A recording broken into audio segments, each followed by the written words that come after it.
চলো আমরা ঘুরে আসি দার্জিলিং, যেটা ছিল বর্ষার শুরু এবং গ্রীষ্মের একদম শেষ। কিন্তু দার্জিলিংয়ে সবসময় বৃষ্টি লেগে থাকে। আমরা যতবারই গেছি বৃষ্টি বাদ যায়নি। আমরা সেখান থেকে প্রথমে সন্ধেবেলায় পৌঁছে যাই ম্যালে গিয়ে একটু বাচ্চাদের মতো খেলাধুলা করে আমরা চলে যাই দার্জিলিং জুয়েতে। দার্জিলিং জুয়ে কিছু পশু পাখি দেখে আমাদের মন একদম ভরে যায় এবং সেখানটা পুরো কুয়াশায় ঢেকে গেছিলো, মনে হচ্ছিলো যে সন্ধে হয়ে গেছে। জুয়েতে একটু ন্যাকামো করে ফটোশ্যুট করে আমরা চলে আসি সেখান থেকে মনাস্ট্রিতে এবং জাপানি টেম্পলে গিয়ে সেখানে কিছু ছবি তুলে নিয়ে আমাদের প্রচণ্ড খিদে পেয়ে যায়। সেখান থেকে একটু হালকা ফুলকা খাওয়া দাওয়া করে আমরা চলে গেলাম মনাস্ট্রি দেখতে এবং সেখান থেকে আমাদের নেক্সট ডেস্টিনেশন ছিল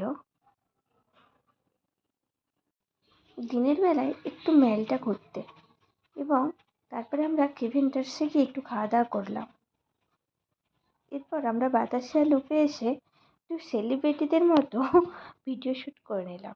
তারপর আমরা চলে গেলাম লামাহাটায় সেই লেকটা দেখার উদ্দেশ্যে এবং সেটার জন্য আমরা হাঁটা শুরু করলাম উপরের দিকে এবং অবশেষে আমরা হাঁটতে হাঁটতে হাঁপিয়ে যাই এবং ফিরে আসি। টাটা।